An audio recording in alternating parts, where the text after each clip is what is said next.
नमस्कार, आदाब, सत श्री अकाल भाई, आप सभी का स्वागत है। और आज मैं बात करने वाला हूं दिल्ली पुलिस कांस्टेबल के इस क्लास में, इस मास्टर क्लास में इकोनॉमिक्स की पार्ट 2 के बारे में। हमने जो पहला पार्ट किया था, आप जानते हैं, उस फर्स्ट पार्ट के अंदर 100 क्वेश्चंस ट्राई किए थे जो आपको बिल्कुल क्लियर रहे होंगे, आपके एग्जाम के लिए बेनिफिटेड है वो सभी 100 क्वेश्चंस भी। और आज भी मैं आप लोगों को 100 क्वेश्चंस कराने वाला हूं। ये टोटल मिलाकर जो 200 क्वेश्चंस रहेंगे हमारे, ये एग्जाम के लिए बेनिफिटेड होंगे। इसमें आपको बहुत कुछ नया सीखने को मिलेगा, बहुत सारे सवाल आपके रिवाइज हो जाएंगे यहां पर। और ये सब कुछ प्रीवियस ईयर क्वेश्चन से लिया है ताकि आप अपने स्टैंडर्ड को, अपने लेवल को जस्टिफाई कर सके कि कांस्टेबल लेवल पर जो इकोनॉमिक्स पूछी जाती है वो किस स्टैंडर्ड की आती है। तो चलिए शुरुआत करते हैं अगले क्वेश्चन के साथ, यानी कि क्वेश्चन नंबर 101 से बात करते हैं। और सवाल है 1969 में कितने बैंकों का राष्ट्रीयकरण किया गया था। अब आपको याद होगा कि हमारे भारत में बैंकों का राष्ट्रीयकरण 2 बार किया गया है और दोनों बार प्रधानमंत्री इंदिरा गांधी रही हैं। एक बार 14 बैंक का और एक बार 6 बैंक का। कुल मिलाकर इंदिरा गांधी के दौर में 20 बैंकों का राष्ट्रीयकरण किया गया। जब पहली बार किया गया तो 19 जुलाई 1969 थी वो, और उस दिन 14 बैंकों को सरकारी बनाया गया, जिसके लिए एक्ट 1970 में आया था। अगले साल कानून लाया गया। जब 1980 में किया गया तब 6 बैंकों को किया गया 15 अप्रैल 1980 को, और 1980 में ही उसका कानून लाया गया। तो यहां सवाल 69 यानी पहली बार में फर्स्ट फेज में कितने बैंकों का राष्ट्रीयकरण हुआ, तो आप जानते हैं कि यहां इसका राइट आंसर होगा कि 14 बैंक्स जो है उनको नेशनलाइज फर्स्ट टाइम में किया गया था। क्वेश्चन है, विश्व बैंक का कौन सा सहयोगी संगठन सबसे गरीब विकासशील देशों को शून्य ब्याज दर पर दीर्घकालिक ऋण प्रदान करता है।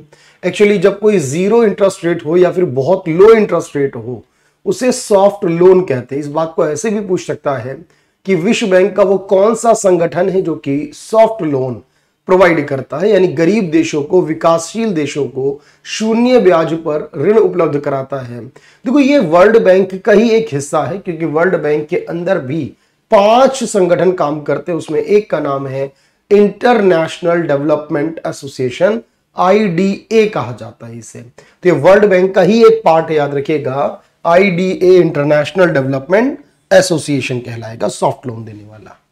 निम्नलिखित में कौन सा RBI का कार्य नहीं है। अब RBI का कार्य नहीं है कौन सा, वो याद रखना है। तो RBI का मॉनेटरी मैनेजमेंट करना, मनी का मैनेजमेंट करना, गवर्नमेंट के डेट का मैनेजमेंट करना है, फॉरेन एक्सचेंज का मैनेजमेंट करना है, और यहां एक्सेप्टिंग डिपॉजिट फ्रॉम कस्टमर, यानी ग्राहकों से जमा स्वीकार करना।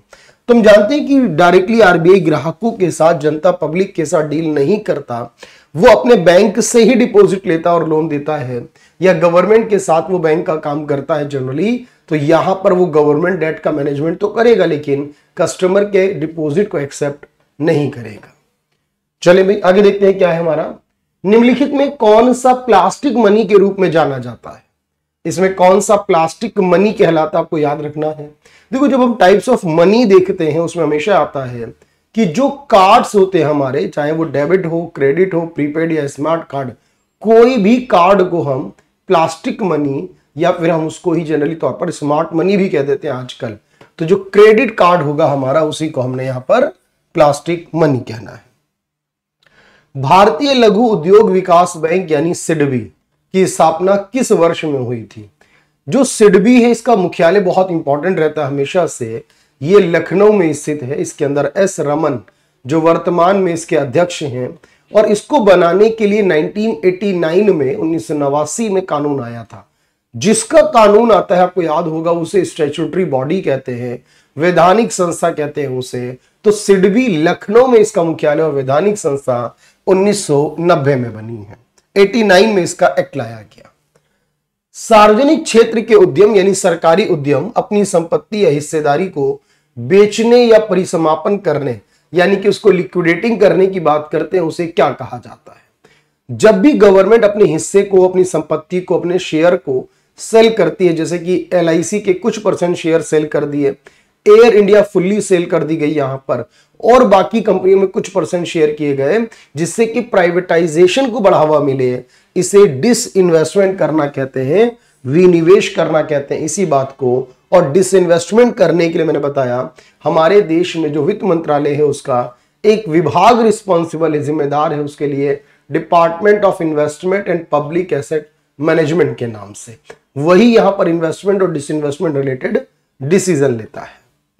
अगला क्वेश्चन है, निम्नलिखित में कौन सा सार्वजनिक क्षेत्र की महारत्न श्रेणी में आता है? अब आपको याद करना है कि सर लेटेस्ट में जो महारत्न कंपनियां हैं वो 13 है देश के अंदर। अभी रिसेंट में जो यहां पर ऑयल इंडिया लिमिटेड को ऐड किया गया था, और जो नवरत्न है जनरली तौर पर वो देश में 16 हो चुकी है। तो नवरत्न है वो महारत्न 13 है, नवरत्न अब 16 हो चुकी हैं। अभी हाल ही में एक RITES नाम की कंपनी है रेलवे से रिलेटेड, और रेलवे से ही रिलेटेड एक और कंपनी IRCON भी है इरकॉन के नाम से, और उससे पहले याद रखें ONGC विदेश भी और राष्ट्रीय केमिकल फर्टिलाइजर लिमिटेड भी। ये सब को अभी नवरत्ना कैटेगरी में शामिल किया गया। लेकिन इस सारे ऑप्शंस के अंदर अगर आप याद रखोगे तो हिंदुस्तान एरोनॉटिक्स लिमिटेड महारत्ना नहीं है सर, ये नवरत्ना की 16 कंपनियों में आता है। लेटेस्ट 16 हो चुकी है, याद रखना। अगला क्वेश्चन है, PPP का पूर्ण रूप क्या है? देखो PPP के दो रूप चलते हैं, दो फुल फॉर्म चलती हैं जनरली। एक चलता है पब्लिक प्राइवेट पार्टनरशिप, सरकार और प्राइवेट संस्था मिलकर जब कोई काम करें उसे PPP कहते हैं। या एक टर्म चलती है परचेजिंग पावर पैरिटी, GDP वाले चैप्टर में इसको PPP पढ़ा जाता है। तो हमें दोनों बातों को समझना है, दोनों बातों को याद रखना है। तो यहां जो PPP शब्द है इसका मतलब याद रखना कि इसका मतलब है पब्लिक प्राइवेट पार्टनरशिप। अगला क्वेश्चन क्या है? अगला क्वेश्चन है, निम्नलिखित में कौन सा मुद्रा योजना का उत्पाद नहीं है? देखो मुद्रा योजना है जिसका पूरा नाम है प्रधानमंत्री मुद्रा योजना।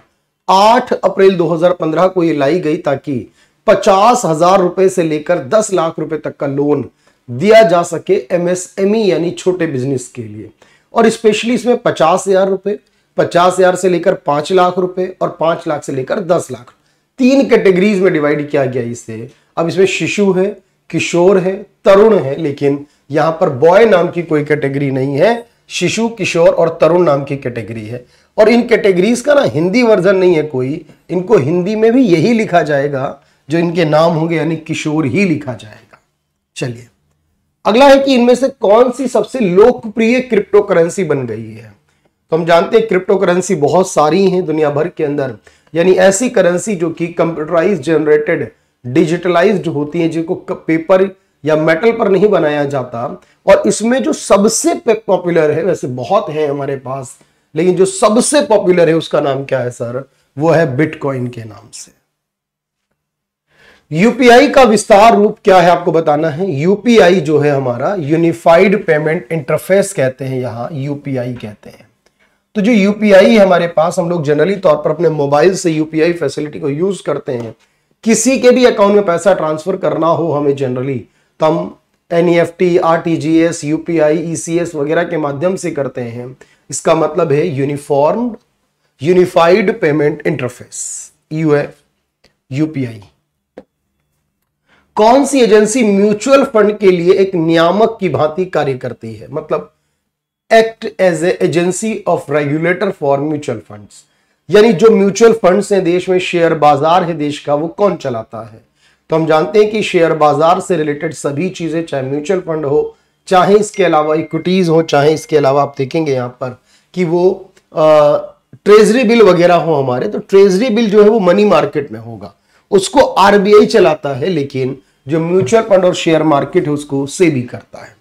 सेबी एक नियामक संस्था तो है ही, लेकिन इसका भी कानून बना है, तो ये भी एक वैधानिक स्टैट्यूटरी बॉडी हो जाएगी। और जो सेबी है वो मुंबई में स्थित है और इसके महिला अध्यक्ष हैं पहली माधवी पुरी बच के नाम से। ये बहुत जरूरी है नाम याद रखना। तो म्यूचुअल फंड सेबी ही रेगुलेट करता है। निम्नलिखित में कौन सा संगठन वर्ल्ड बैंक के नाम से जाना जाता है? यानी वर्ल्ड बैंक जो बना है 1944 में, पहले उसको वर्ल्ड बैंक नहीं कुछ और कहा जाता था। इसका जो ओरिजिनल नेम है उसी की बात वो कर रहा है सवाल में, या उसे अभी भी हम उसको जनरली तौर पर वर्ल्ड बैंक जिसे कहते हैं वो IBRD के नाम से था, international bank for reconstruction and development के नाम से इसको शुरुआत में बना था और इसके साथ आईएमएफ बना था। आईएमएफ आज भी है इंटरनेशनल मॉनेटरी फंड, लेकिन आईबीआरडी जो है वो वर्ल्ड बैंक बन गया अपने आप में, तो आईबीआरडी ही वर्ल्ड बैंक है। सौभाग्य योजना किसके लिए है आपको बताना है। तो जो सौभाग्य योजना लाई गई सरकार के द्वारा, इसका संबंध किससे हो सकता है? मनी डिपॉजिट करने से हो सकता है। सौभाग्य योजना का संबंध आप बताएं मुझे कि जनरली तौर पर यह किससे रिलेट करता है।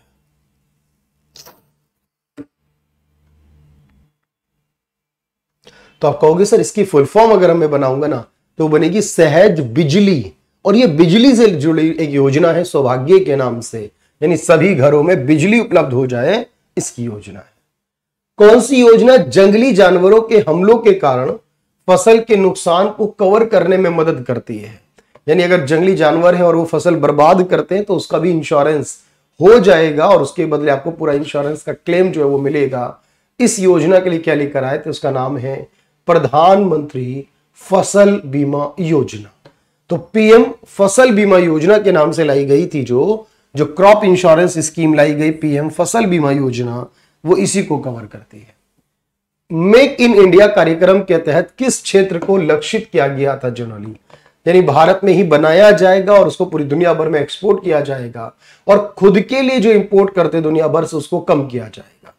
तो मेक इन इंडिया के नाम से जो प्रोग्राम है ये 25 सितंबर 2014 को शुरू किया गया था, और इसका मुख्य उद्देश्य था कि मैन्युफैक्चरिंग सेक्टर से रिलेटेड था ये, कि हम प्रोडक्ट्स को अब इंडिया में ही बनाने वाले हैं, मैन्युफैक्चर करेंगे। कार्यबल की आबादी के में कितने लोग शामिल होते हैं? जब हम ये कहते हैं कि कोई भी व्यक्ति है जो हमारा, जब उसको वर्क फोर्स कहते हैं, याद रखना, तो हम हमेशा 14 साल तक के छोटे बच्चों को नहीं लेते और 59 से ऊपर यानी 60 और अबव एज के सीनियर सिटीजन नहीं लेते। जब भी हम बात वर्क फोर्स की करते हैं, यानी देश में कार्यबल कितना है, लोग कितने हैं काम करने के लिए अवेलेबल, तो इसे 15 से लेकर 59 वर्ष की आयु के बीच माना जाता है। तो हमेशा हम जब भी बेरोजगारी या रोजगार का जिक्र करेंगे तो 15 से लेकर 59 का जो पोर्शन होगा, इसी को हम वर्कफोर्स में शामिल करते हैं। भारत सरकार ने ट्राइफेड कब बनाया था? अब ये ट्राइफेड के बारे में सोच के बताना है कि ये ट्राइफेड को जो भारत सरकार ने कब बनाया था या इसका संबंध किससे है, आपसे ये भी पूछ सकता है कि जो ट्राइफेड है हमारे पास, ये होता क्या है एक्चुअली, इसको ध्यान रखना। जो हमारे पास बेसिक तौर पर जो मिनिस्ट्री ऑफ ट्राइबल्स से है, यहां ट्राइफेड जो है वो ट्राइबल से, रूरल एरियाज से रिलेट करने वाली एक चीज है। यानी ट्राइबल के जो बने हुए प्रोडक्ट होते हैं, ट्राइबल एरियाज के अंदर जो चीजें बनती है, उनको मार्केटिंग प्रोवाइड करने के लिए एक संस्था जो है उसको बनाया गया है, और उसकी स्पेसिफिकली 1987 में भारत सरकार ने ट्राइफेड को बनाया था। 1987 के अंदर इसको बनाया था, और ये कौन से मंत्रालय में होगा? ट्राइबल अफेयर वाले मंत्रालय में काम करता होगा। अगला क्वेश्चन क्या है? किस पंचवर्षीय योजना में कृषि पर ध्यान देने के विपरीत, कृषि पर नहीं मतलब विपरीत, भारी उद्योगों पर ध्यान देने की कोशिश की गई? तो कौन सी पंचवर्षीय योजना में भारी उद्योगों पर ध्यान केंद्रित किया गया था? तो आपको याद रखना है वो दूसरी पंचवर्षीय में भारी उद्योगों पर, पहली पंचवर्षीय में कृषि पर, तीसरी पंचवर्षीय को गाडगिल योजना भी कहते हैं, और उसमें आत्मनिर्भर होने पर, और चौथी में जो मॉडल रहा इस बात का, चौथी योजना में फोकस रहा ग्रोथ विद स्टेबिलिटी कहते हैं, स्थिरता के साथ विकास की बात, और पांचवे में गरीबी और महंगाई का मुद्दा था। तो यहां पर आंसर होगा कि दूसरी पंचवर्षीय योजना थी। स्वर्ण जयंती ग्राम स्वरोजगार योजना किस वर्ष शुरू की गई? देखो योजनाओं पर भी सवाल आपसे पूछे गए हैं लगातार। स्वर्ण जयंती ग्राम स्वरोजगार, देखो स्वर्ण जयंती कहते हैं 50 साल होने पर, हमारी आजादी के 50 साल जो थे वो 97 में 1997 में पूरे हुए। तो एक योजना आई 97 में, स्वर्ण जयंती शहरी रोजगार योजना, और फिर 99 में इसके लिए ग्रामीण लोगों के लिए स्वरोजगार योजना भी लाई गई। तो शहरी रोजगार पूछे तो 97 में, और ग्राम स्वरोजगार पूछे तो 99 में आई थी। प्रधानमंत्री जनधन योजना के बारे में कौन सा कथन गलत है? अब इसमें गलत कथन के बारे में बताना है कि जनरली तौर पर खातों में जमा राशि पर कोई ब्याज नहीं मिलता, तो ये बात गलत है, बिल्कुल मिलता है, यानी ये सही, ये गलत हो गई। अच्छा, खाता धारकों को 10,000 की ओवरड्राफ्ट सुविधा, ये तो सही है।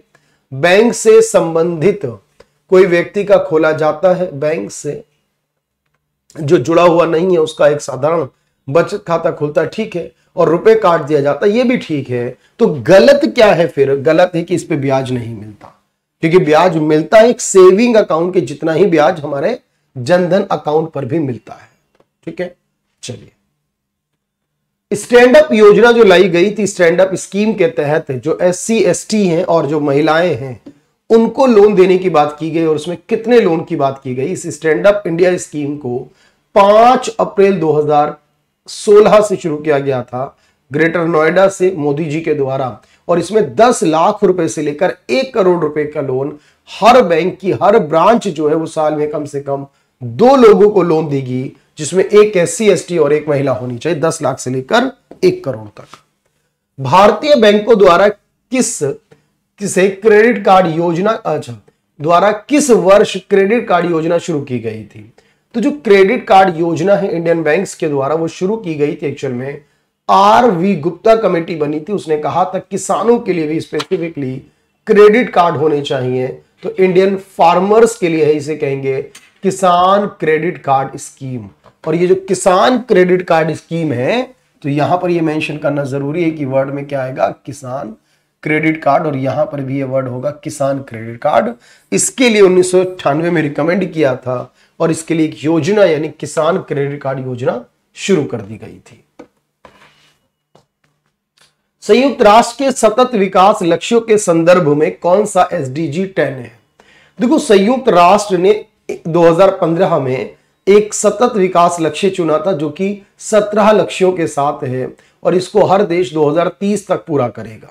अब इन 17 लक्ष्यों की सीक्वेंस याद करनी है, सिर्फ नाम याद नहीं करने, सीक्वेंस में याद करने हैं कि SDG नंबर 1 का मतलब क्या है कि कोई गरीब नहीं होगा, 2 का नंबर है कोई भूखा नहीं रहेगा, 3 का नंबर है कि क्वालिटी हेल्थ होनी चाहिए, अच्छी हेल्थ होनी, गुड हेल्थ होनी चाहिए, 4 का मतलब है क्वालिटी एजुकेशन होनी चाहिए, 5 का मतलब इसी तरह से होगा हमारे पास कि जेंडर इक्वालिटी होनी चाहिए, 6 का मतलब जैसे वाटर सप्लाई होना चाहिए, 7 का मतलब क्लीन एनर्जी होनी चाहिए।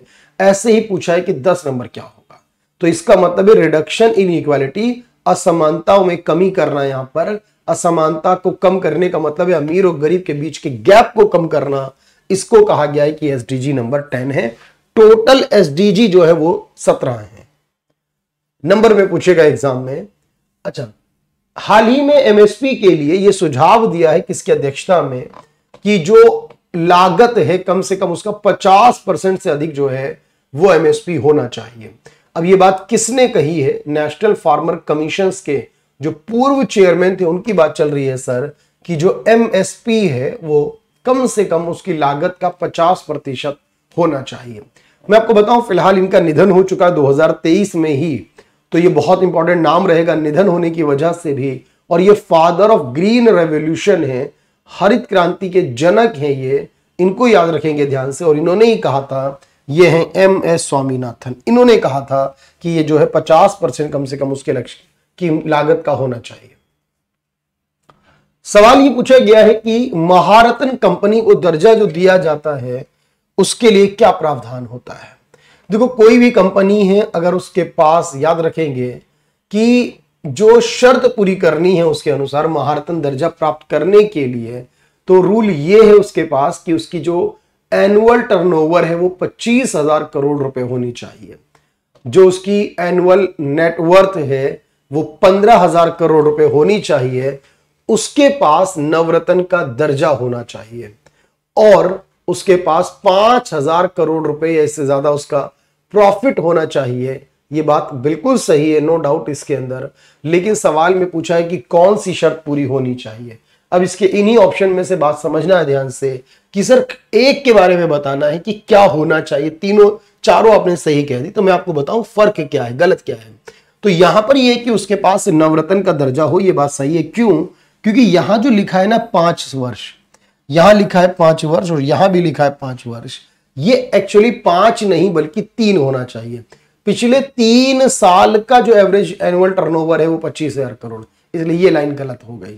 पिछले 3 साल का ही जो एनुअल नेटवर्थ है 15,000 करोड़, इसलिए ये लाइन गलत हो गई। और लास्ट वाले में भी 3 साल का एवरेज है जो 5,000 करोड़ वाला, इसलिए वो लाइन भी गलत हो गई है यहां पर। तो इसीलिए देखो इतनी छोटी सी कमी है यहां पर, 3 की जगह 5 क्या हुआ तीनों स्टेटमेंट में, तो उसके पास ऑलरेडी नवरत्न होगा तो ही वो महारत्न बनेगा, डायरेक्टली कोई सीधा महारत्न नहीं बन सकता। चलिए आगे देखते हैं सर, आत्मनिर्भरता की प्रगतिशील उपलब्धि में किस पंचवर्षीय योजना का उद्देश्य था? Progressive achievement of self reliance. देखो मैंने आपको कहा सेल्फ रिलायंस जो है वो तीसरे में था, प्रोग्रेसिव सेल्फ रिलायंस या progressive achievement of self reliance, प्रगतिशील आत्मनिर्भर होने की जो बात की गई, ये उसी का एक अगला पोर्शन है, प्रगतिशील आत्मनिर्भर, और ये लाया गया था चौथी पंचवर्षीय योजना में। इसी में ग्रोथ विद स्टेबिलिटी टर्म भी मैंने आपको समझाई है।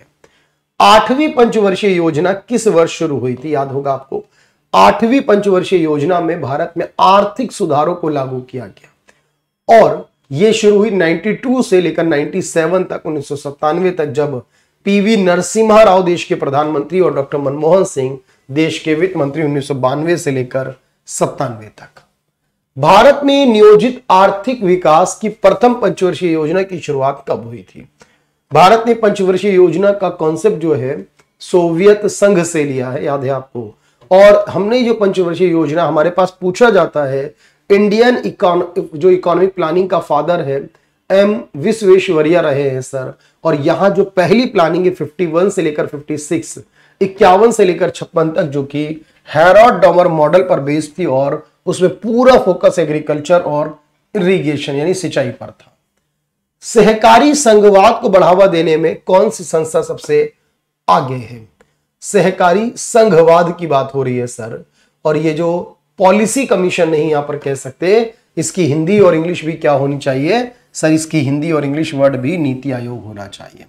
तो जो सहकारी संघवाद है हमारा, उसको बढ़ाने का मतलब है राज्य और केंद्र के बीच आपसी संबंधों को अच्छा करना, केंद्र और राज्य सरकारों को मिलाकर चलना, इसे कहते हैं कोऑपरेटिव फेडरलिज्म। और इसका सबसे बेस्ट एग्जांपल नीति आयोग है, क्योंकि इसके मेंबर में केंद्र के जो प्रधानमंत्री और मंत्री हैं वो तो होंगे ही, लेकिन साथ में सारे राज्यों के मुख्यमंत्री भी होंगे, यानी दोनों मिलकर ही डिसाइड करेंगे आगे की प्लानिंग क्या होनी चाहिए। चलिए भाई, योजना आयोग के पहले अध्यक्ष कौन थे? देखो हमेशा पहले उपाध्यक्ष के बारे में सवाल पूछता है और हम बार बार सवाल का जवाब देते हैं कि योजना आयोग का पहला उपाध्यक्ष जो थे वो गुलजारी लाल नंदा थे और आखिरी उपाध्यक्ष जो थे वो मोंटेक सिंह आलूवालिया थे। लेकिन जब बात अध्यक्ष की हो तो आप जानते हैं देश का प्रधानमंत्री ही अध्यक्ष होता, और इस हिसाब से जवाहरलाल नेहरू जी होंगे जो देश के पहले प्रधानमंत्री, वही इसके अध्यक्ष हो जाएंगे।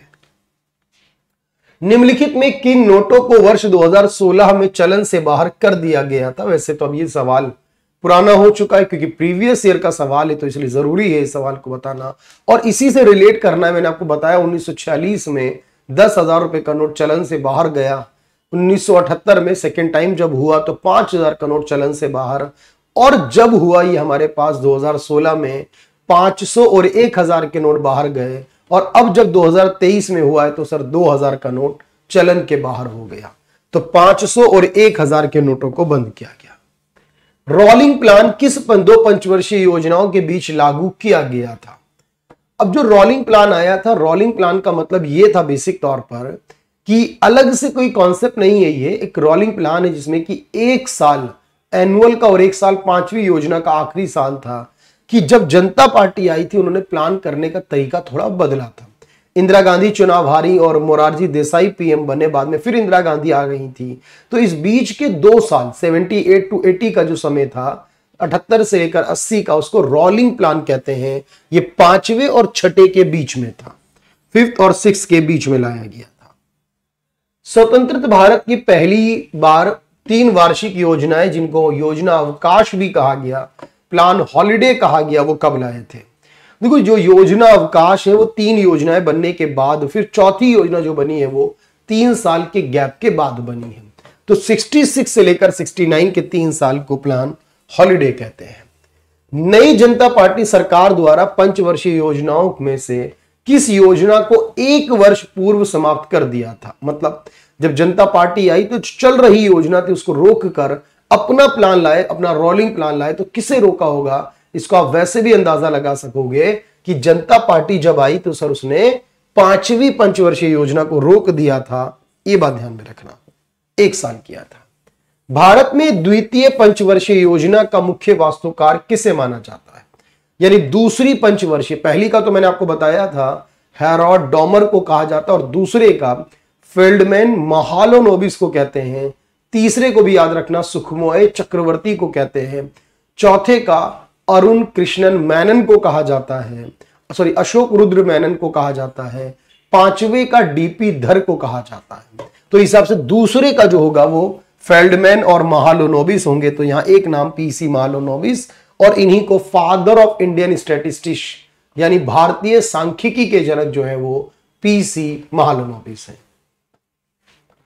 भारत में उर्वरक, उच्च पैदावार वाली बीजों की किस्में और सिंचाई क्षमता, यानी कि ये सब कुछ हरित क्रांति के बारे में बात हो रही है।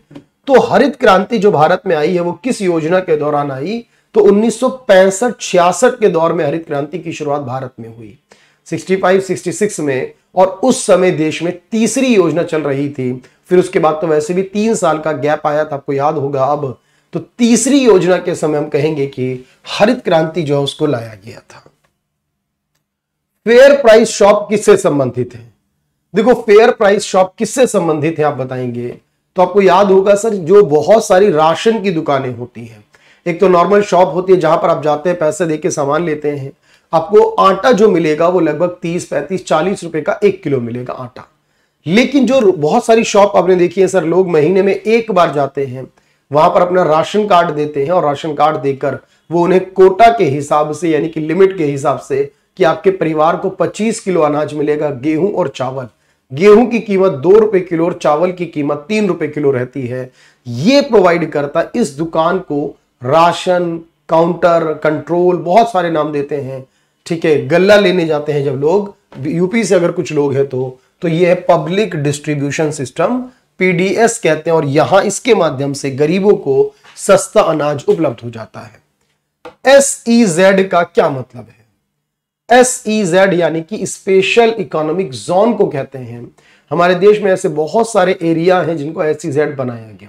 जब हम किसी एरिया को एसईजेड बना देते हैं ना, वहां स्पेशल बेनिफिट देने लगते हैं। सबसे बड़ा एडवांटेज टैक्स का रहता है 5 साल तक, 15 साल तक, पहले 5 फिर 5 फिर 5 करके 15 साल तक वो टैक्स बेनिफिट रहता है। इसीलिए सारी कंपनियां उन इलाकों में बिजनेस करते हैं जो एसईजेड होते हैं। जैसे हमारा गुड़गांव एसईजेड है, जैसे फरीदाबाद है, सोनीपत है, जैसे नोएडा होता है, जैसे बेंगलोर, चेन्नई, और गुजरात का कांडला सबसे पहला था इस मामले में।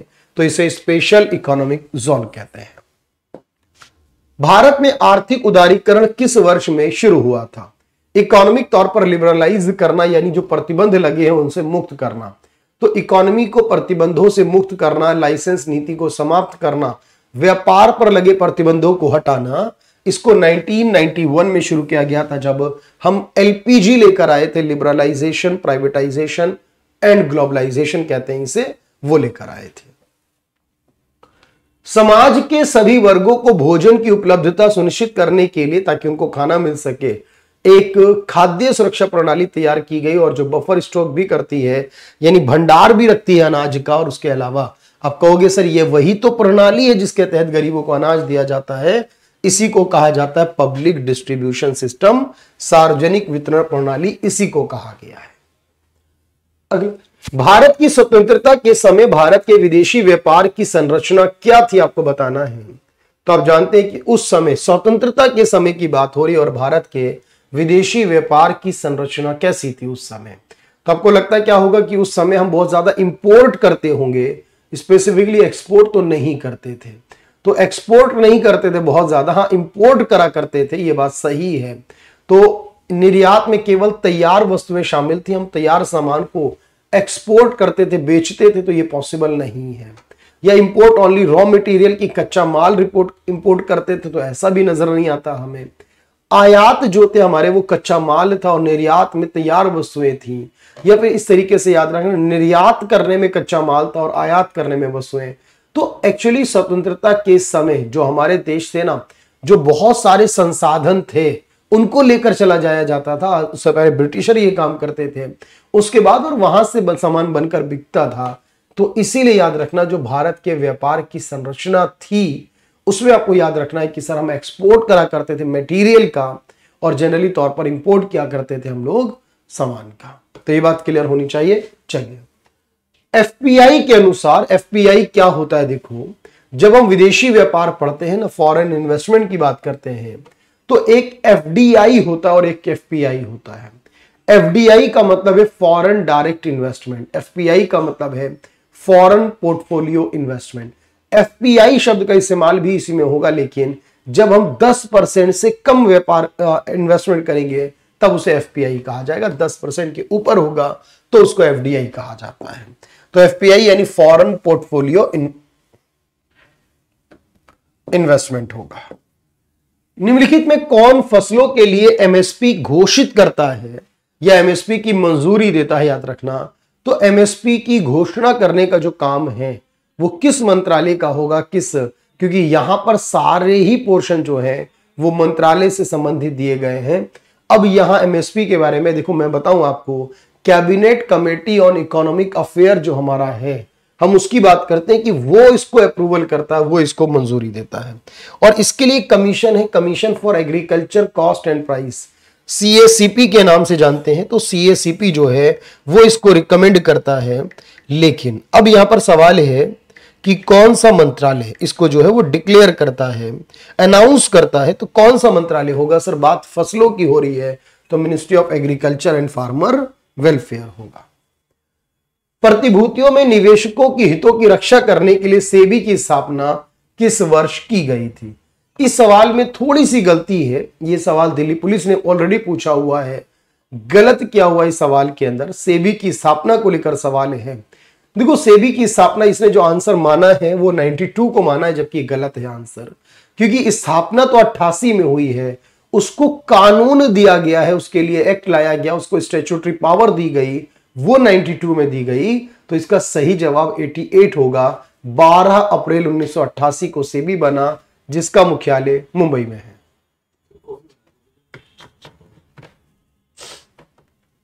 निम्नलिखित में कौन सी इलेक्ट्रॉनिक प्रारूप से शेयर और प्रतिभूतियों की सुरक्षा को रखने की सुरक्षा प्रदान करते हैं? यानी जब हम कोई भी शेयर खरीदते हैं तो जनरली तौर पर वो इलेक्ट्रॉनिक फॉर्म में, आजकल पेपर तो नहीं मिलता हमें, तो ये सब कुछ करने को ही डीमैट कहा जाता है।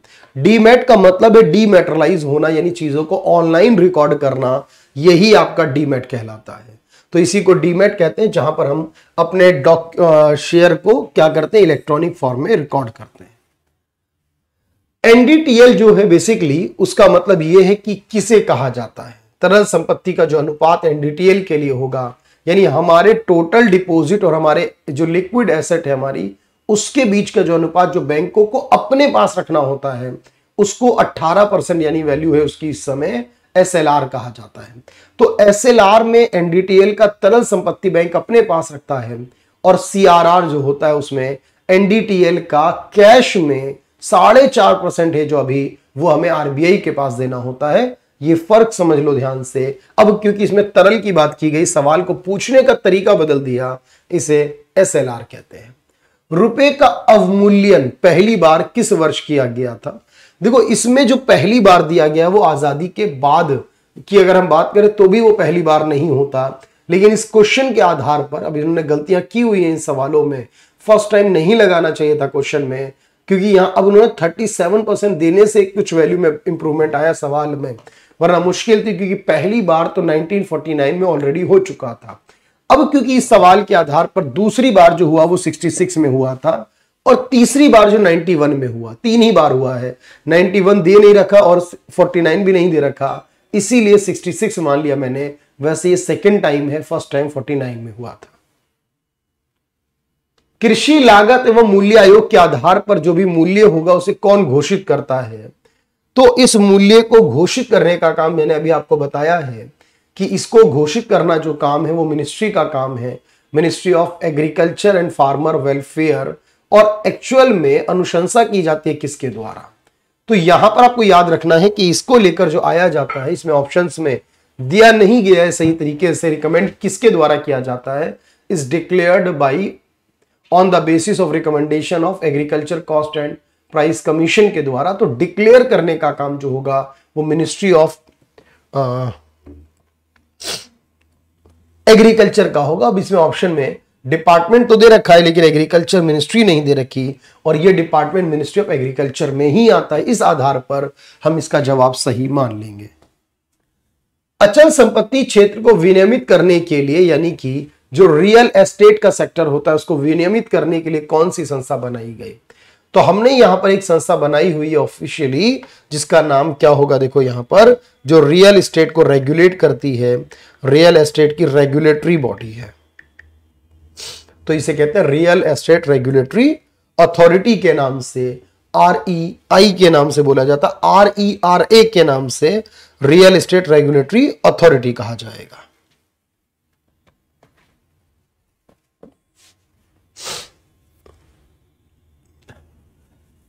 आरबीआई अधिनियम के तहत मौद्रिक नीति को साल में कम से कम कितनी बैठकें करनी होंगी? जो मौद्रिक नीति बनाई जाती है आरबीआई के द्वारा, मैंने कहा आपसे कि इस मौद्रिक नीति में 6 मेंबर होते हैं सर, और इन 6 मेंबरों में आरबीआई का गवर्नर जो होगा वही चेयरमैन होगा। 3 सरकार के, 3 आरबीआई के होंगे, और साल में जनरली 6 बार द्विमासिक यानी 2-2 महीने के गैप पर ये मीटिंग करते हैं। लेकिन सवाल में पूछा है कि मिनिमम कितनी होनी चाहिए, तो जब मिनिमम के बारे में, कम से कम के बारे में होगा तो 4 बार होनी चाहिए। राजकोषीय उत्तरदायित्व और बजट प्रबंधन अधिनियम के तहत जो नियम लागू थे वो कब किए गए? अब आपको याद होगा, मैंने आपको बताया था कि जो नियम लाए गए, जो FRBM एक्ट लाया गया, आपको याद होना चाहिए कि सर इसे 2003 में लाया गया। कल ही हमने इसमें मतलब जो क्वेश्चन से हमारे पार्ट 1 के अंदर उसको देखा था यहां, लेकिन अब सवाल यह है कि इसको कब से इंट्रोड्यूस किया गया और कब से इसको लागू किया गया। तो लाया गया था जो वो 2003 में था, लेकिन जो लागू किया गया था वो FRBM एक्ट को 2004 में किया गया था। तो सही आंसर क्या होगा कि इसको 2004 के अंदर इंप्लीमेंट कर दिया गया था। 5 जुलाई 2004 से, जुलाई 2004 डेट नहीं दी है लेकिन जुलाई 2004 से। निम्नलिखित में कौन सा प्राधिकरण भारत में मौद्रिक नीति को तैयार करता है? हमने कहा ये जो 6 मेंबर वाली कमेटी है वो किसके अंदर में है? तो आपका जवाब होगा कि मॉनेटरी पॉलिसी जो हर साल में 6 बार बनाते हैं, 6 मेंबर की कमेटी सामान्यतः, ये आरबीआई के अंतर्गत है। आयात और निर्यात का संबंध किससे है? यहां पर एक्सपोर्ट और इंपोर्ट का संबंध किससे है? ये कितना इजी सा क्वेश्चन देखो, दिल्ली पुलिस कांस्टेबल ने पूछा है, जो टर्म है इंपोर्ट और एक्सपोर्ट, उसका रिलेशन किससे आता है? तो जब अंतरराष्ट्रीय व्यापार करते हैं, एक्सपोर्ट इंपोर्ट करते हैं, तो उससे रिलेट करती है यहां पर ये टर्म। एफडीआई क्या है? देखो अभी अभी हमने बात की है, इसलिए मैं कहता हूं जब चीजों को समझ के चलोगे, हमने एफपीआई को देखा, फॉरेन पोर्टफोलियो इन्वेस्टमेंट को देखा, अब उसी को एफडीआई कर दिया गया सर इस बार, फॉरेन डायरेक्ट इन्वेस्टमेंट, विदेशी प्रत्यक्ष निवेश है ये। आधुनिक संदर्भ में किस देश ने पहले गोल्ड स्टैंडर्ड को अपनाना शुरू करा था? गोल्ड के बेस पर करेंसी बनेगी, इस बात को किसने अपनाया? और गोल्ड के बिना पेपर के बेस पर जो बनेगी वो किसने अपनाया? तो मैं आपको बताऊं, यूएस ने गोल्ड को छोड़ दिया, गोल्ड स्टैंडर्ड छोड़कर दूसरा स्टैंडर्ड अपनाया जो वो यूएस ने किया, लेकिन गोल्ड का स्टैंडर्ड सबसे पहले ब्रिटेन ने, जिसको यूके भी कहते हैं सर, उसने अपनाया था। वह ब्याज दर जिस पर आरबीआई एलएफ के माध्यम से, एलएफ के तहत सरकारी प्रतिभूतियों के लिए लोन देता है, एलएफ के अंदर, एलएएफ का मतलब है लिक्विडिटी एडजस्टमेंट फैसिलिटी, और इसके तहत जब बैंक लोन प्रोवाइड करता है तो मेरे भाई याद रखेंगे उसी को सर रेपो रेट कहा जाता है। जिस पर आरबीआई लोन देता है उसको रेपो रेट कहते हैं, और जिस पर आरबीआई लोन लेता है, जिससे आरबीआई लोन लेता है उसको रिवर्स रेपो रेट कहते हैं। तो यहां पर बात लोन देने की हो रही है, किसको? रिजर्व बैंक के द्वारा बैंकों को, तो उसके लिए सही आंसर याद रखेंगे कि बेसिक तौर पर ये आरबीआई के माध्यम से होगा, एलएएफ कहेंगे इसे। चलिए, 1991 में भारतीय रुपये का अवमूल्यन कितने चरणों में किया गया था? मैंने आपको बताया एक्चुअली 1991 वाले को 1 गिना जाता है, वो 2 बार में हुआ था, 1 मार्च, 1 जुलाई और 3 जुलाई। 1 और 3 जुलाई 2 दिन, 1 दिन के गैप के बाद ही कर दिया था। तो इसको याद रखेंगे कि रुपए का अवमूल्यन जो किया गया था वो 2 बार किया गया था, सिर्फ 91 में वो गिना 1 जाता है, 2 बार में हुआ था। भारत में राजकोषीय नीति यानी कि जो बजट बनाते हैं उसका मुख्य उद्देश्य क्या होता है? तो बजट बनाने का जो मुख्य उद्देश्य है मेरे दोस्त वो क्या रहता है? हम क्यों बजट बनाते हैं या क्या नहीं है, माफ कीजिएगा क्या नहीं है? तो यहां पर आपको याद रखना है कि मुद्रा भंडार, आर्थिक वृद्धि बने, महंगाई कंट्रोल रहे, रोजगार मिले। विदेशी मुद्रा बाजार से इसका कोई लेना देना नहीं है बजट का, क्योंकि विदेशी मुद्रा बाजार तो आरबीआई संभालेगा। सरकार के बजट में उससे रिलेटेड कोई भी इंफॉर्मेशन शामिल नहीं है मेरे दोस्त, याद रखिएगा। तो इसमें बजट के बारे में कोई बात नहीं। अगला सवाल देखिए जल्दी से। भारत में राजकोषीय नीति का एक भाग नहीं है, नहीं है, याद रखना।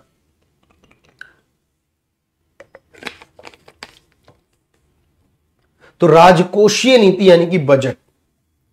अब इसमें बजट में क्या भाग नहीं है वो याद करना है। तो बजट में मॉनेटरी पॉलिसी नहीं है सर, क्योंकि मॉनेटरी पॉलिसी तो अलग है बिल्कुल। बजट में हम सब्सिडी देते हैं, वेलफेयर एक्सपेंडिचर करते हैं, इन्वेस्टमेंट करते हैं, डिसइन्वेस्टमेंट करते हैं, लोन देते हैं, टैक्स लेते हैं, ये सब कुछ है बजट में, लेकिन मॉनेटरी पॉलिसी नहीं है। 2019-20 में भारत का राजकोषीय घाटा लगभग कितना निर्धारित किया था? ये एग्जैक्टली एक फैक्ट डेटा है, ये नहीं आने वाला। एग्जैक्ट डेटा कभी नहीं आता एग्जाम में, क्योंकि संख्या बदलती है इसकी। 19-20 वाला आप दोबारा नहीं पूछेगा इस बार, लेकिन इससे ये पता चला कि हाँ, फिस्कल डेफिसिट की परसेंटेज पूछ सकता है हमसे। जैसे कि अभी हमारे देश में जो चल रहा है वो 5.9% करने का लक्ष्य रखा है, और 2025-26 में इसको 4.5% से नीचे लाने का लक्ष्य है। इसलिए याद रखना है हमें कि जब भी ये सवाल पूछेगा एग्जैक्टली डेटा में, तो लेटेस्ट तो पूछ लेगा, इतना पुराना डेटा अब नहीं पूछेगा। राजकोषीय घाटे का मतलब जितना सरकार को बजट पूरा करने के लिए उधार लेना होगा उसको कहा जाता है। पीएलएफएस के अनुसार कोई भी व्यक्ति को बेरोजगार कब माना जाता है? देखो, पूर्णतः बेरोजगार जब होता है कोई भी व्यक्ति, अगर वो एक दिन के अंदर 24 घंटे, सप्ताह में नहीं है बात, अगर कोई व्यक्ति एक दिन में 1 घंटा भी काम नहीं करता, एक दिन में अगर 1 घंटा भी उसको काम नहीं मिलता, तब वो पूरी तरह बेरोजगार है। लेकिन अगर 1 घंटे से लेकर 4 घंटे के बीच में काम मिलता है उसे एक दिन में, तो वो आंशिक बेरोजगार है।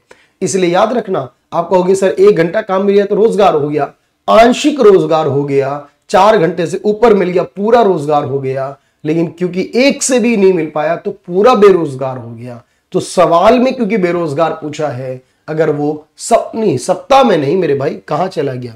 अच्छा, सप्ताह में दिया हुआ है सवाल, एक दिन में नहीं दिया हुआ। एक दिन के 1 घंटे के बराबर होता है यहां पर, और एक सप्ताह में कम से कम यहां पर याद रखना जो वर्किंग डेज होते हैं उसके आधार पर 5 घंटे तो उसको काम सप्ताह भर में उसको मिल जाना चाहिए। ठीक है, तो वर्किंग डेज क्योंकि 5 माने जाते हैं सैटरडे और संडे के अलावा, और उसको अगर 1-1 घंटा भी काम मिल रहा है तो आंसर सही हो जाएगा। निर्वाह खेती की तुलना में वाणिज्यिक खेती की एक विशेषता क्या नहीं है? निर्वाह खेती कहते हैं जो अपने लिए करते हैं, वाणिज्यिक कहते हैं जो बेचकर पैसा कमाते हैं। इसमें दोनों में क्या फर्क होता है? देखो, निर्वाह खेती उन देशों में जो कम विकसित है, भारत देशों में है, विकसित नहीं, अपने जीवन के लिए ही लोग कर रहे हैं। यहां पर अधिकांश काम मशीनों से होता है, नहीं, अधिकांश काम मशीनों से निर्वाह खेती में हो ही नहीं सकता। उसके अलावा उपयोग की जाने वाली पूंजी की मात्रा बड़ी है, पूंजी की मात्रा ज्यादा होगी तो यह भी नहीं हो सकता। ठीक है, बाजार में बिक्री के लिए फसल उगाई जाती है, तो मेरे भाई याद रखना, निर्वाह खेती की तुलना में वाणिज्यिक खेती की बात हो रही है। तो वाणिज्यिक खेती की विशेषता क्या नहीं है वाणिज्यिक की खेती की? तो आप कहोगे सर वाणिज्यिक खेती कम विकसित देशों में प्रचलित है, ये बात गलत हो गई। ये निर्वाह खेती प्रचलित है। यहां पर सवाल को ध्यान से समझना है, क्योंकि तीनों निर्वाह खेती वाणिज्यिक खेती को रिप्रेजेंट करते हैं, लेकिन एक रिप्रेजेंट नहीं करता, वही आंसर है। 2013 के जो खाद्य सुरक्षा अधिनियम लाया गया था, उसके तहत शहर की और गांव की लगभग कितनी आबादी को सब्सिडी प्राप्त की जाती है? देखो, याद रखेंगे कि कुल भारत की आबादी का 67 यानी 2/3, भारत की आबादी का 2/3, लेकिन गांव की आबादी का 75 और शहर की आबादी का 50। शहर का 50, गांव का 75, कुल भारत का 67 है। तो क्योंकि बात सवाल में गांव का पूछा है, तो आपको 75% लोग जो इसमें कवर अप होते हैं। भारत में 8 आधारभूत उद्योगों के सूचकांक की गणना में उपयोग किया जाता है, किसका? याद करो, मैंने आपको बताया था कल, सीपीआई, डब्ल्यूपीआई और आईआईपी। आईआईपी यानी इंडेक्स ऑफ इंडस्ट्रियल प्रोडक्शन में 8 उद्योगों को निकालते हैं, जिसमें हमारा पेट्रोल डीजल यानी ऑयल रिफाइनिंग है, पेट्रोलियम है, बेसिकली रिफाइनरी कहा जाता है इसको, रिफाइनरी इंक्लूड करते हैं, सीमेंट है, स्टील इंक्लूड करते हैं, कोयला है, नेचुरल गैस है, ये इंक्लूड करते हैं, फर्टिलाइजर को इंक्लूड करते हैं। लेकिन अब यहां पर याद रखना, रिफाइनरी तो इंक्लूड होगा लेकिन बाकी कोई इंक्लूड नहीं होगा। औद्योगिक उत्पादन का सूचकांक जो है यानी आईआईपी है, इसको सीएसओ के द्वारा, केंद्रीय सांख्यिकी संगठन के द्वारा इसको कब लाया जाता है, याद रखना ये हर महीने।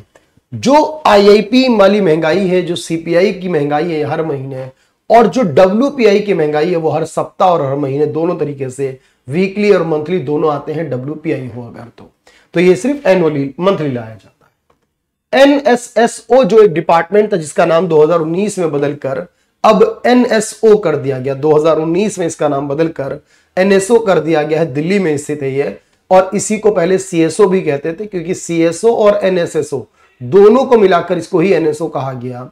नेशनल सैंपल सर्वे ऑफिस कहा जाता था, नेशनल सैंपल सर्वे ऑफिस कहा जाता था। एनके सिंह जो हमारा फिनांस कमीशन है, कौन सा उसके अध्यक्ष हैं वो? तो फिनांस कमीशन जो 5 साल काम करता है, 2021 से लेकर 2026 के 5 साल तक जो लागू है हमारे देश में, वो 15वां फिनांस कमीशन जिसके अध्यक्ष है एनके सिंह। और इन्होंने कहा है कि केंद्र को अपनी इनकम का 41% जो है वो राज्य सरकारों को देना चाहिए। चलिए आगे देखते हैं। A plan for economic development for India, जिसे भारत के अग्रणी पूंजीपतियों द्वारा 1944 में तैयार किया गया था। A plan for economic development for India, इस प्लान को किस नाम से जानते हैं?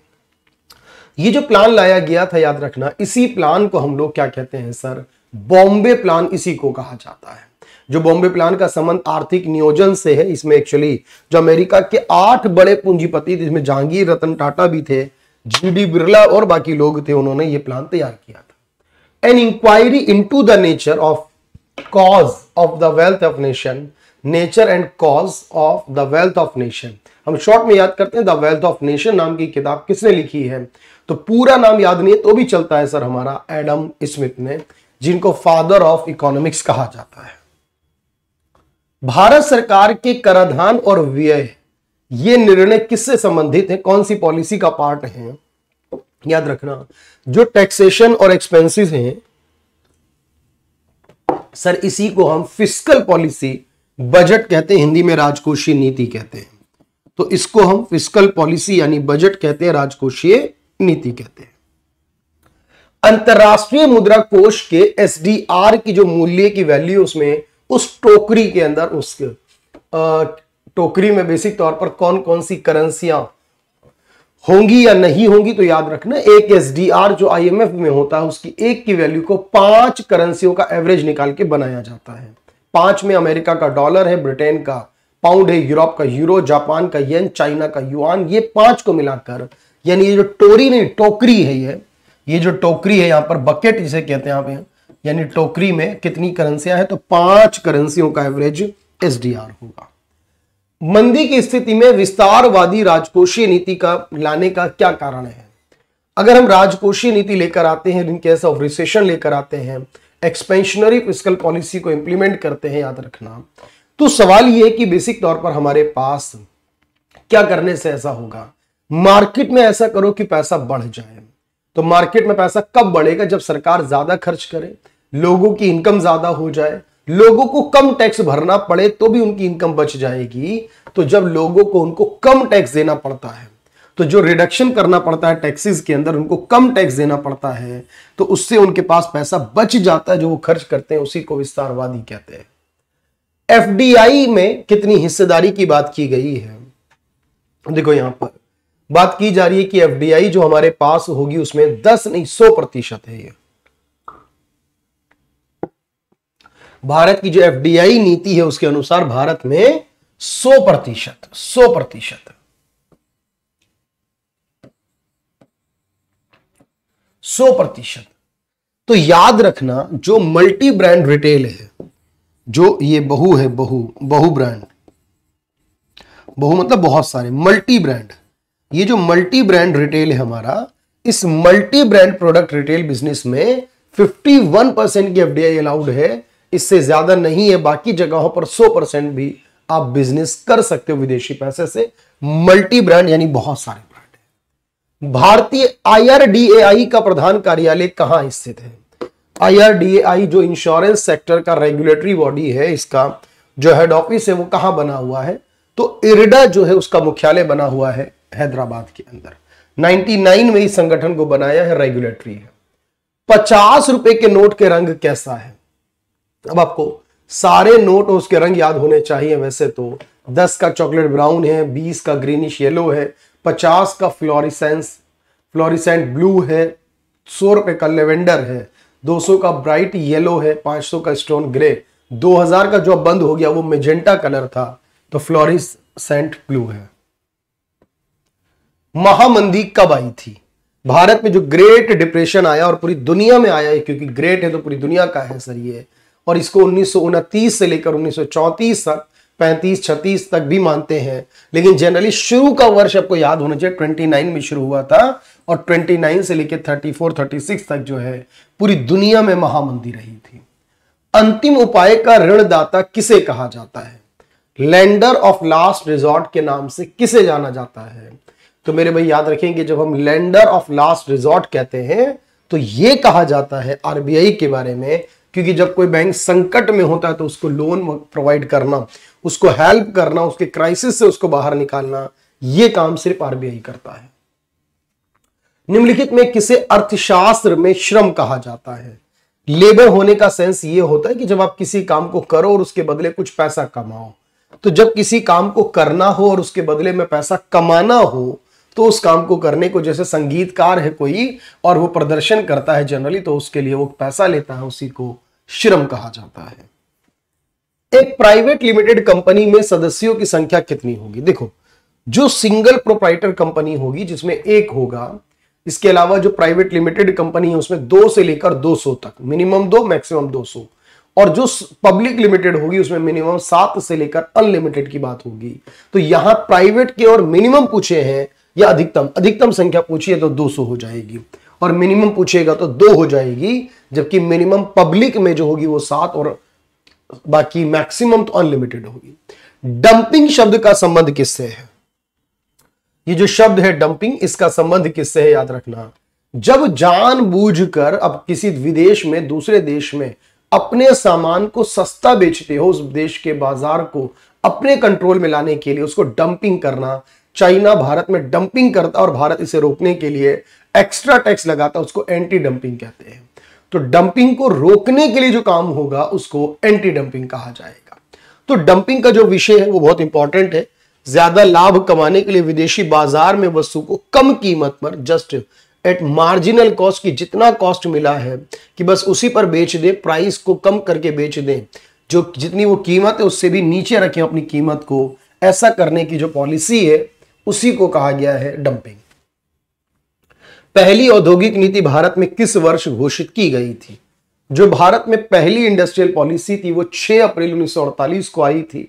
उसमें भारत के उद्योगों को 4 भागों में विभाजित किया गया था। उसको भारत में श्यामा प्रसाद मुखर्जी, जो उस समय के मंत्री थे, मिनिस्ट्री ऑफ इंडस्ट्री और सप्लाईज वाले मंत्रालय संभाल रहे थे, उनके द्वारा लाया गया था। और उसी में भारत ने अपनी मिश्रित अर्थव्यवस्था की जो बात है उसको भी रखा कि हम मिक्स्ड इकोनॉमी का पार्ट रहेंगे, हम ना तो पूर्ण रूप से पूंजीवाद है ना समाजवाद होंगे। WPI के जो आंकड़े हैं, देखो CPI और IIP के जो आंकड़े हैं वो NSO करता है, जो ministry of statistical and programme implementation में आता है। लेकिन याद रखना जो WPI है उसके आंकड़े मिनिस्ट्री ऑफ कॉमर्स और इंडस्ट्री के अंदर ऑफिस ऑफ इकोनॉमिक एडवाइजर करता है। ये फर्क है कि महंगाई के अंदर भी कुछ चीजों में अलग अलग आंकड़े आते हैं, कुछ के आंकड़े NSO करेगा और कुछ के मिनिस्ट्री ऑफ कॉमर्स करेगा।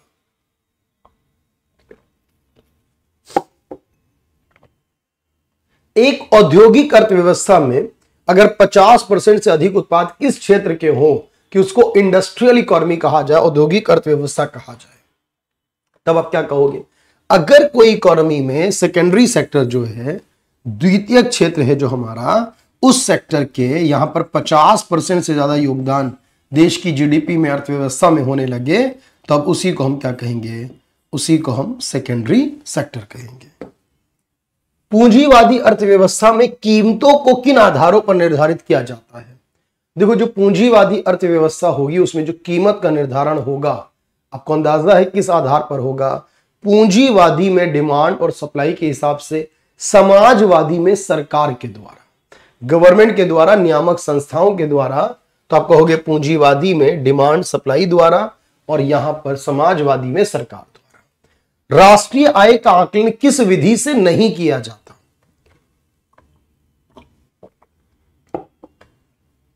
तो राष्ट्रीय आय की गणना भी एनएसओ करता है, जिसको पहले सीएसओ भी कहते हैं, कई बार ऑप्शन में आता है। 2011-12 के बेस पर वो कैलकुलेट करते हैं, जिसमें इनकम मेथड, एक्सपेंडिचर और प्रोडक्ट मेथड होता है, लेकिन एक्सपोर्ट इंपोर्ट मेथड नाम की कोई चीज नहीं होती।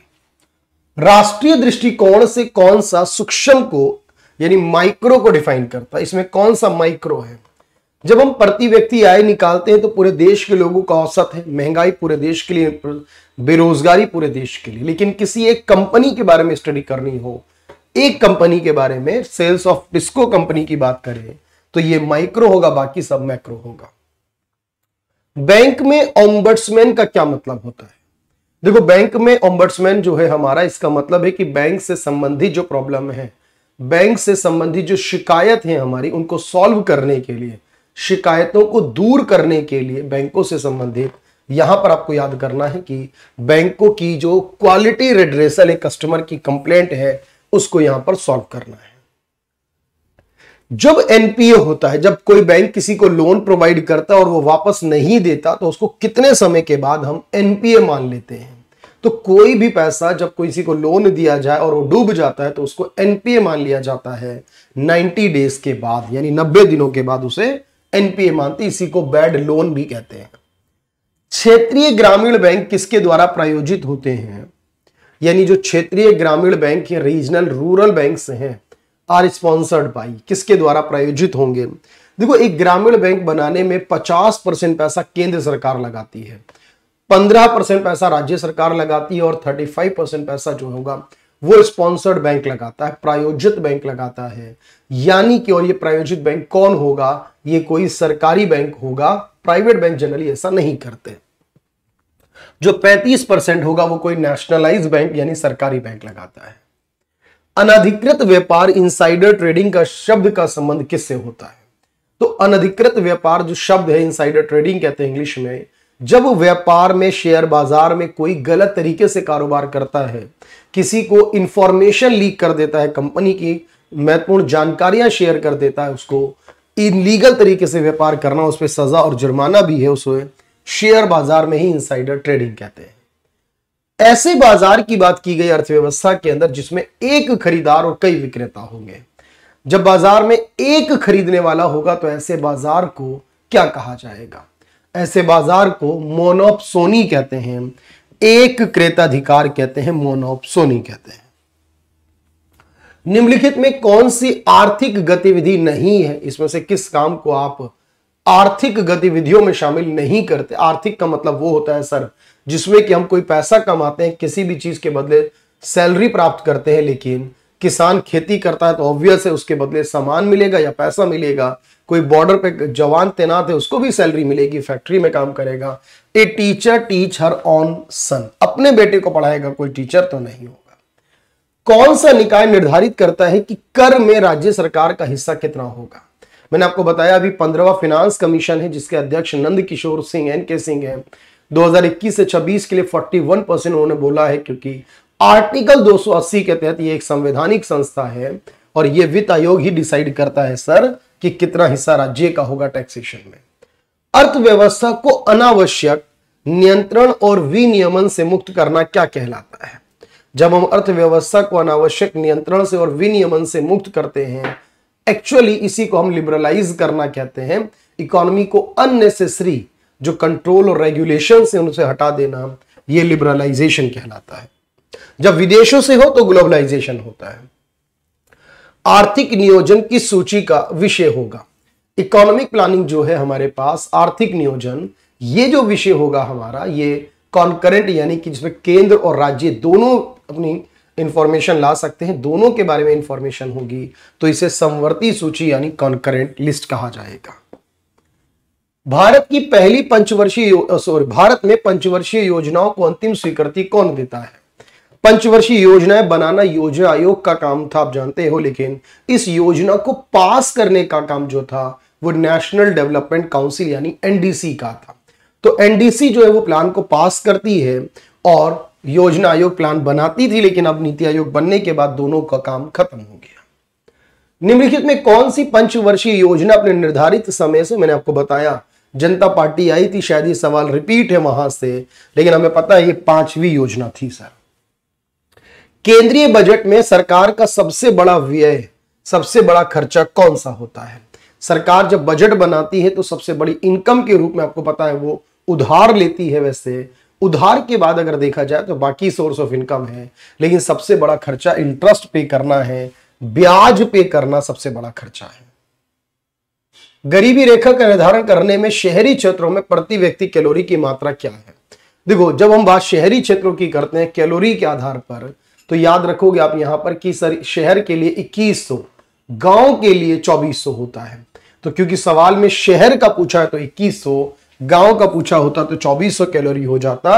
बाकी अमाउंट में बता रखा 47 रुपए शहर के दिन के और 32 रुपए गांव के दिन के होंगे। तो ये जो है ना वो बहुत इंपॉर्टेंट है आपके लिए, इसको याद रखना है, इसको पढ़ना समझना है, चीजों को क्लियर करना है भाई।